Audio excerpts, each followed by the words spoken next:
Hello guys, welcome to our channel. आज हम class 12th का फिजिक्स का चैप्टर नंबर 3 करंट इलेक्ट्रिसिटी का एक्सरसाइज नंबर 3.6 करने जा रहे हैं। लेट्स रीड द क्वेश्चन में हमें बोला है a heating element using nichrome connected to a 230 volt supply draw an initial current of 3.2 ampere which settle after a few seconds to a steady value of 2.8 ampere. What is the steady temperature of the heating element if the room temperature is 27 degrees Celsius?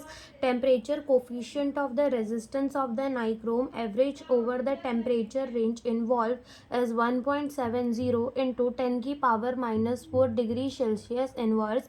तो हमें इस question में क्या बोला है? हमें इस question में बोला है कि हमारा क्या है, एक नाइक्रोम का वायर, एक हीटिंग एलिमेंट, उसको अपन ने क्या किया, 230 वोल्ट बैटरी के साथ कनेक्ट किया। ओके, और पहले इनिशियली जो करंट था दैट इज I1, वो कितना था? इनिशियली करंट जा रहा था अपना 3.2 एम्पियर। उसके बाद जो है करंट कम हो गया और कितना जाने लगा? 2.8 एम्पियर, यानी कि करंट कम हो गया। करंट कम हो गया इसका मतलब थोड़ी देर बाद रेजिस्टेंस जो है वो बढ़ गई होगी। तो चलो स्टार्ट करते हैं अपना क्वेश्चन। तो क्वेश्चन में हमें सबसे पहले वोल्टेज दिया है। वोल्टेज कितना दिया है हमें? वोल्टेज गिवन है 230 वोल्ट गिवन है। हमें I1 गिवन है कि इनिशियली टेम्परेचर कितना था, तो वो हमारा था 3.2 एम्पियर। देन हमें I2 गिवन है। I2 में टेम्परेचर कितना था? 2.8 एम्पियर था। देन हमें क्या गिवन है? टेम्परेचर T1 गिवन है 27 डिग्री सेल्सियस, और हमसे क्या पूछा है? T2 पूछा है, और हमें टेम्परेचर कोफिशिएंट दे रखा है 1.07 इंटू 10 की पावर -4 डिग्री सेल्सियस इनवर्स।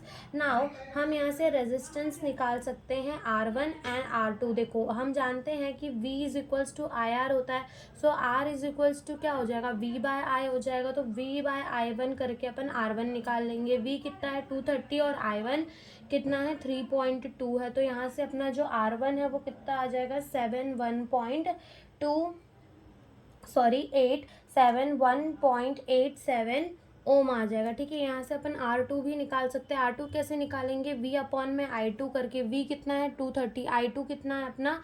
2.8 है। तो यहाँ से अपना R2 कितना आ जाएगा? यहाँ से R2 आ जाएगा 82.14 ओम आ जाएगा। Now we know that R2 is equals to R1 1 plus alpha T2 minus T1 के बराबर होगा। सो R2 is equals to R1, यहाँ अंदर मल्टीप्लाई कर रहे हैं, R1 alpha T2 minus T1 हो जाएगा। फिर यहाँ से अपना R1 alpha T2 minus T1 किसके बराबर हो जाएगा? R2 माइनस R1 के। And R1 alpha T2 minus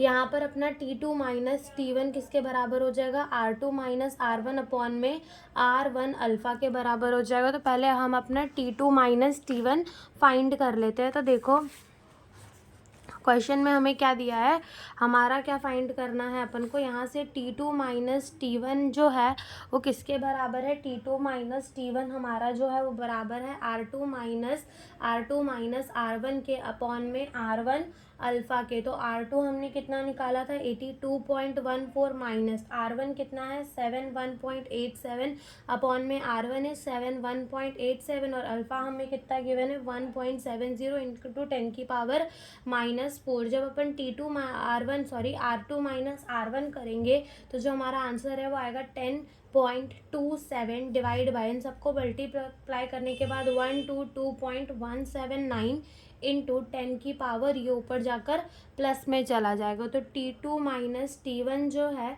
वो हमारा कितना आ जाएगा? 0.0840 इंटू 10 की पावर 4। तो यहाँ से T2 माइनस T1 किसके बराबर आ जाएगा? 840 के। हमें क्या फाइंड करना है? हमें फाइंड करना है तो T2। तो T2 क्या हो जाएगा? 840 प्लस T1 हो जाएगा। 840 प्लस T1 कितना है? 27 डिग्री सेल्सियस। तो हमारा T2 कितना आ जाएगा? 867 डिग्री सेल्सियस आ जाएगा। तो यही हमसे इस क्वेश्चन में पूछा था। Thank you for watching the video.